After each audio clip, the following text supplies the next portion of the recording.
Olá, pessoal! Vamos começar hoje o estudo do Direito Processual Penal. É importante que nós comecemos o nosso estudo com o conceito de Direito Processual Penal. O que é Direito Processual Penal? O Direito Processual Penal é um conjunto de normas e princípios que visam regular a persecução penal. Ou seja, essas normas e esses princípios regulam tanto a fase do inquérito policial quanto a fase do processo penal. É importante, então, que nós sempre nos lembremos do direito processual penal como aquele direito que nos traz normas, princípios que possibilitam a própria aplicação do direito penal. Afinal, se o direito penal dispõe quais são as condutas criminosas e quais as penas que poderão ser aplicadas àqueles que as praticarem, o direito processual penal estabelece as regras para que o Estado possa apurar a prática dessas infrações e para que possa existir posteriormente um processo penal.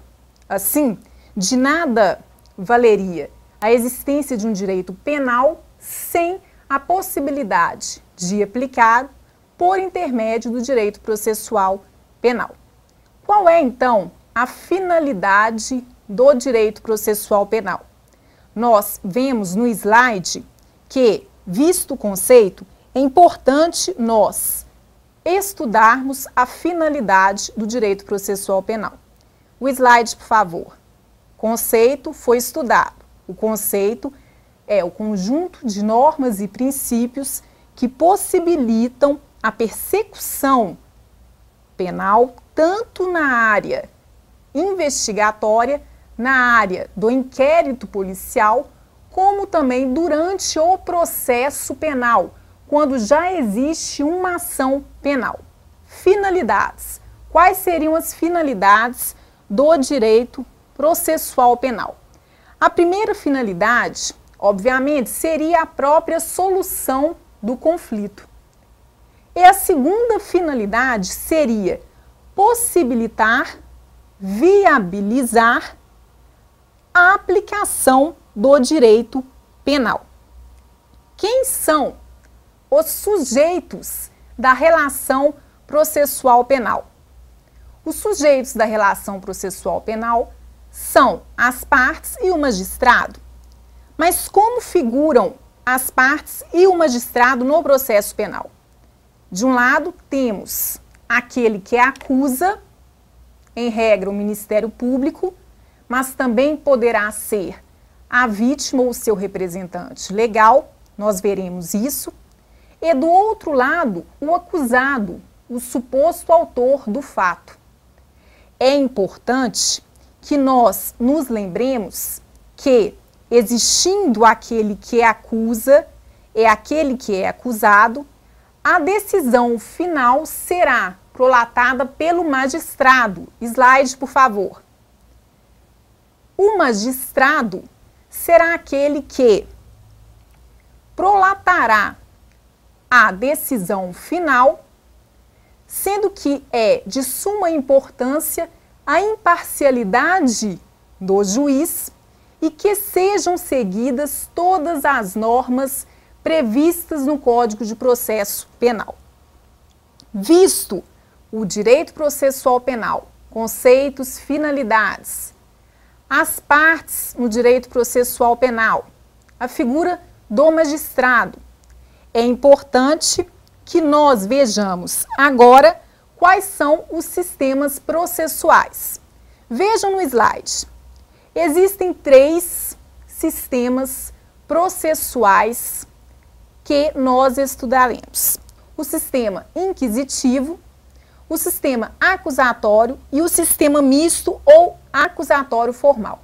No sistema inquisitivo, nós temos a presença em uma só pessoa da acusação, da defesa e do julgamento. Portanto, quem acusa é a mesma pessoa que defende. e a mesma pessoa que defende será a pessoa que irá julgar o fato. Então vejam que existe em uma única pessoa a figura do acusador, do defensor e do julgador. Obviamente, isso nos faz chegar à seguinte conclusão: como poderia existir nesse sistema inquisitivo a ampla defesa e o contraditório? Não existem. No sistema inquisitivo não existe ampla defesa e contraditório. Denise, mas afinal de contas, o que é a ampla defesa e o contraditório? Pessoal, muito simples. O princípio da ampla defesa está previsto na Constituição Federal e possibilita a todos aqueles acusados se defenderem de forma plena. De forma plena significa eles estarem presentes, terem direito à presença e o direito à audiência de serem ouvidos, que é chamada autodefesa, como também o direito à defesa técnica, ou seja, a assistência por um advogado. Então, pelo princípio da ampla defesa, no processo penal, o acusado tem o direito a um advogado, ele tem o direito a um advogado, que é a defesa técnica, e a defesa pelo advogado é obrigatória. Assim como o acusado também pode se autodefender, tendo o direito a estar presente aos atos e de ser ouvido. Esse princípio da ampla defesa não é observado no sistema inquisitivo, como também não é observado o princípio do contraditório. O que é o princípio do contraditório? O princípio do contraditório diz que as partes, elas têm o direito de participar ativamente do processo, de tomar ciência dos atos processuais que forem praticados, de contradizer, de reagir a esses atos. Existe contraditório e ampla defesa no sistema inquisitivo? Não existe. Afinal de contas, a mesma pessoa que acusa é a mesma pessoa que defende e a mesma pessoa que julga. Além dessas duas características, o sistema inquisitivo é um sistema escrito, sigiloso, ou seja, não existe publicidade no ato, de tal forma que nós percebemos que no sistema inquisitivo, aquele que se vê como acusado não pode realmente se defender de forma ampla e nem de tomar ciência dos atos, já que o procedimento é estritamente sigiloso. O próximo sistema existente, que é o sistema adotado pelo nosso Código de Processo Penal, então atenção pessoal, qual o sistema processual adotado pelo nosso ordenamento jurídico? Sistema acusatório. Então voltemos para o slide. No sistema acusatório, existe a separação entre aquele que acusa, entre aquele que defende e entre aquele que julga. Portanto, se nós formos pegar como exemplo a regra clássica, o Ministério Público acusa, o acusado se defende por meio de um advogado e o magistrado julga. Vejam que interessante, então, que nós saímos daquele sistema inquisitivo em que a mesma pessoa que julga seria a mesma pessoa que acusa e a mesma pessoa que exerce a defesa.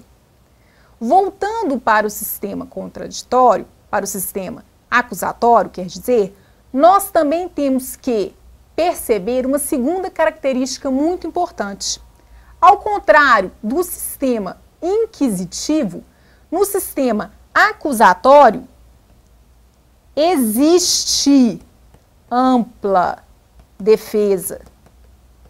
Pessoal, existe contraditório. E os atos, via de regra, os atos processuais, são públicos. Então, nós temos publicidade dos atos. Salvo em algumas exceções, quando o interesse ou a ordem pública exigirem a restrição a essa publicidade. Além dessas duas características, além da existência da ampla defesa do contraditório, da publicidade, sem falar que agora existe uma diferenciação entre quem acusa, quem se defende e quem julga, é importante nós falarmos também que no sistema acusatório, o juiz julga de acordo com livre convencimento, mas o seu convencimento, a sua decisão tem que se dar de forma motivada. Então, ele julga de acordo com livre convencimento motivado. Por que motivado? Ele terá que fundamentar a sua decisão. Por que ele está proferindo aquela decisão? Então, entre o sistema inquisitivo e o sistema acusatório, fica claro para você que nosso ordenamento jurídico, no direito processual penal brasileiro, foi adotado o sistema acusatório. Nós temos ampla defesa no ordenamento jurídico brasileiro? Sim. Nós temos no processo penal contraditório, princípio do contraditório, ou seja, o direito de tomar ciência dos atos, de se manifestar sobre eles, de reagir? Sim. Nós temos a publicidade dos atos? Sim. Nós temos a separação entre quem acusa, quem se defende, quem julga? Sim. Então, majoritariamente, a doutrina nos diz que o sistema processual adotado por nós é o sistema acusatório. Por último, temos o sistema misto. Então, voltemos para o slide. O sistema misto ou acusatório formal. Embora exista na doutrina alguns que digam que o direito processual penal brasileiro adotaria o sistema misto ou acusatório formal, não é a posição majoritária. O que nos diz esse sistema misto ou acusatório formal? Ele nos diz que existiria, antes do processo penal, em que há contraditório, em que há ampla defesa, uma fase preliminar presidida pelo juiz, em que não há nem o contraditório e nem a ampla defesa. Ora, não existe no processo penal essa fase preliminar conduzida pelo juiz, sem contraditório, sem ampla defesa e, por fim, sigilosa. O magistrado no processo penal, o juiz no processo penal, ele conduz o processo atendendo aos princípios da ampla defesa, ao princípio do contraditório. Não há o sigilo no processo penal. Portanto, não é correto, então, uma questão de concurso público, não é correto afirmar que nós adotamos o sistema processual misto. Ainda que exista, antes do processo penal, o inquérito policial, nós vamos estudar, a existência do inquérito policial não nos permite dizer que nós adotamos o sistema misto. O sistema adotado por nós é o sistema acusatório. Então vejam, nessa parte introdutória, nós estudamos o conceito de direito processual penal, as suas finalidades, falamos um pouco de partes e do magistrado e falamos dos sistemas processuais penais. Você já aprendeu que existem 3 sistemas. O sistema acusatório foi aquele adotado por nós. Agora, pessoal, nós vamos estudar a lei processual penal no tempo, a sua aplicação no tempo. E por que é tão importante que nós fiquemos muito atentos agora? Porque essa parte é muito cobrada nos concursos, na matéria de direito processual penal. O que significa o princípio da aplicação imediata? Pelo princípio da aplicação imediata, nós perceberemos que a lei processual penal se aplica imediatamente, assim que ela entra em vigor, a todos os atos processuais. Denise, significa então que se um processo penal já tiver sido iniciado sob a égide, sob a influência de lei anterior, mesmo já tendo se iniciado sob a influência de lei anterior, se sobrevier uma nova lei, os atos processuais que ainda serão praticados terão que seguir essa nova lei? Resposta correta, que você já sabe qual é. Sim, os atos processuais terão que seguir essa nova lei, porque nós aplicamos no processo penal o princípio da aplicação imediata. Mas e os atos processuais penais já praticados anteriormente? Nós temos que praticá-los novamente porque surgiu uma nova lei dizendo que aquele ato deveria ser praticado de forma diversa? Não.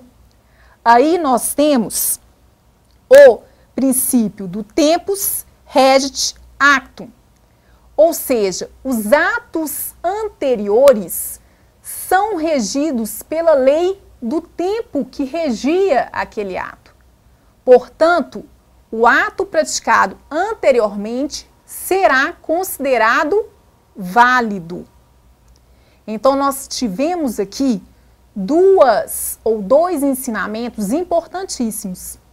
O primeiro, de que, quanto à aplicação da lei penal no tempo, ou da aplicação da lei processual penal no tempo, ela se aplica de forma imediata. Ela entra em vigor e se aplica a todos os atos processuais, ainda que aquele processo já tenha sido iniciado.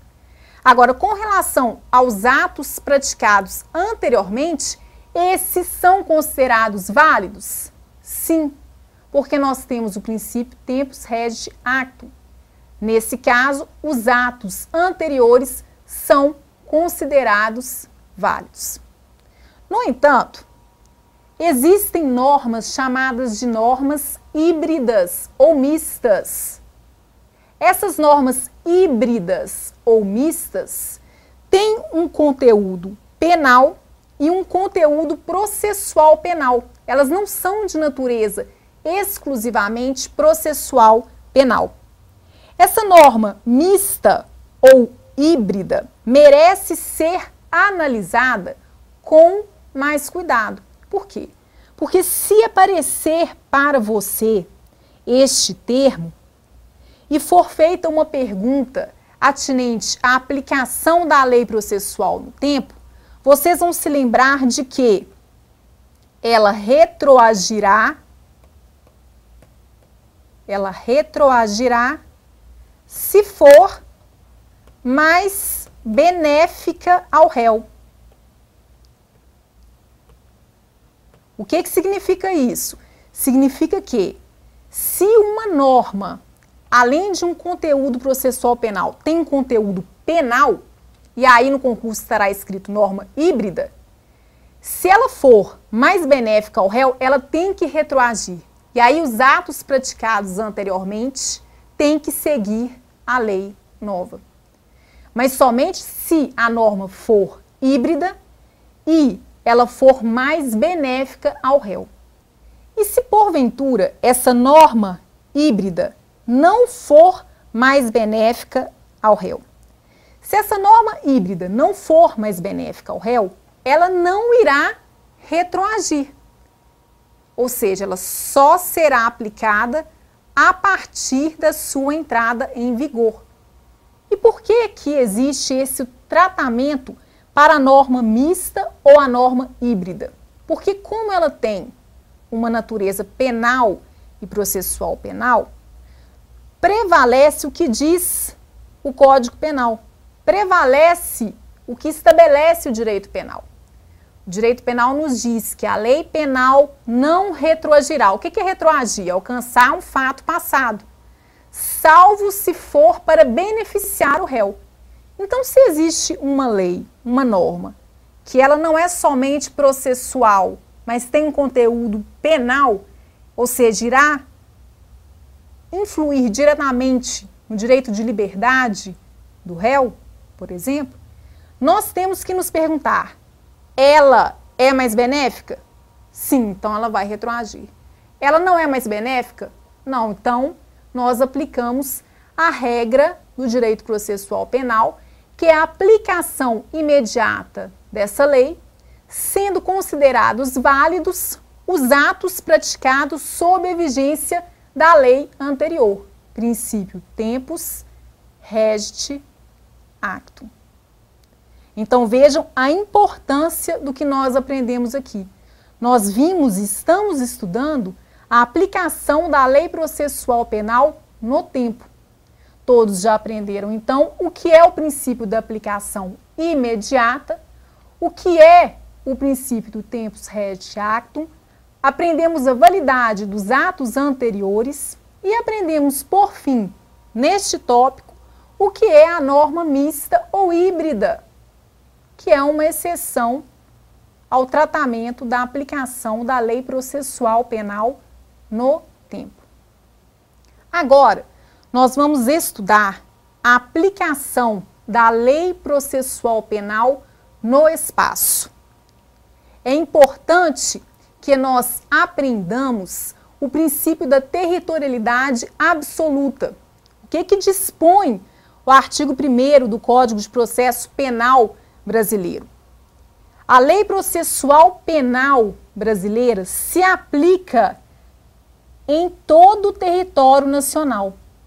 Então, todos os processos em trâmite no território nacional seguirão a lei processual penal brasileira, ressalvadas algumas exceções. Ou seja, existem exceções ao princípio da territorialidade absoluta. Quais seriam essas exceções? Bom, nós temos que nos lembrar dos tratados, regras e convenções de direito internacional. Se o Brasil admitir uma regra de direito internacional, trazendo-a para o seu ordenamento jurídico, o que estiver disposto naquela regra valerá. Portanto, ainda que o artigo 1º disponha que a lei processual penal brasileira se aplique em todo o território brasileiro, pode ser que algum tratado internacional, alguma regra de direito internacional, excepcione esse princípio. Essa é a primeira exceção. Qual que é a segunda exceção? Os processos de competência da justiça militar. Então, nós aplicamos, no caso, o Código Processual Penal Militar. Está expresso no Código Processual Penal que uma das exceções à aplicação da lei processual penal no espaço é a justiça militar. A outra exceção se refere a imunidades formais ou processuais que se diferem, pessoal, das imunidades materiais. As imunidades materiais se referem à qualidade do fato. As imunidades formais, processuais, se referem a condições de punir. Então, nós temos aqui os membros do Congresso Nacional. Os membros do Congresso Nacional, eles poderão ser denunciados. No entanto, o processo poderá ser suspenso por maioria dos membros da respectiva casa, tanto o processo quanto o prazo prescricional.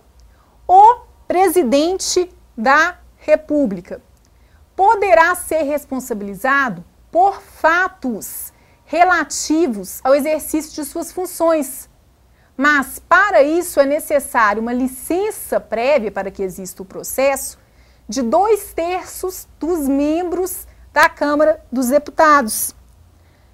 O mesmo nós poderemos falar com relação aos deputados estaduais, então a maioria dos membros da Assembleia, e o mesmo para os governadores do Estado. Voltando no slide anterior, nós percebemos que, quanto à aplicação da lei processual penal, é permitida, e isso está escrito na lei de forma expressa, a interpretação extensiva, a aplicação analógica e os princípios gerais de direito. O que seria essa interpretação extensiva, pessoal? Ora, o legislador disse menos do que ele queria. A lei precisa de uma interpretação mais ampla para que ela tenha um alcance maior. É permitido no direito processual penal? Sim. Ao contrário do que ocorre no direito penal, em que não é permitida essa aplicação extensiva. Além disso, também é permitida a aplicação analógica em direito processual penal. O que seria essa aplicação analógica? O emprego da analogia em direito processual penal.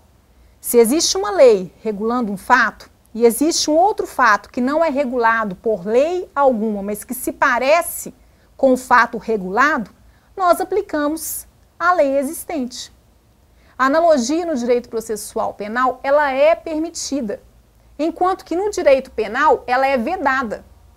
No direito penal, vocês aprenderam ou vão aprender que a analogia só é permitida para beneficiar o réu, analogia in bonam partem. Enquanto que no direito processual penal não se fala isso. Então é perguntado aos senhores, é possível analogia em direito processual penal? Sim. É possível interpretação extensiva? Sim. É possível a aplicação de princípios gerais de direito, ou seja, aquelas premissas éticas que orientam a interpretação? Sim. Então, para completar, para resumir rapidamente o que aprendemos aqui, vimos nessa última parte que a lei processual penal no tempo, ou no território, melhor dizendo, no espaço, ela se aplica de forma absoluta. A gente adota o princípio da territorialidade absoluta. Mas existem algumas exceções. Quais são as exceções? Tratados, regras, convenções de direito internacional, crimes de competência da justiça militar e as imunidades chamadas de imunidades formais ou processuais. Lembrem-se, não se esqueçam de que essas imunidades estão relacionadas às condições de punir, se diferenciando das imunidades materiais.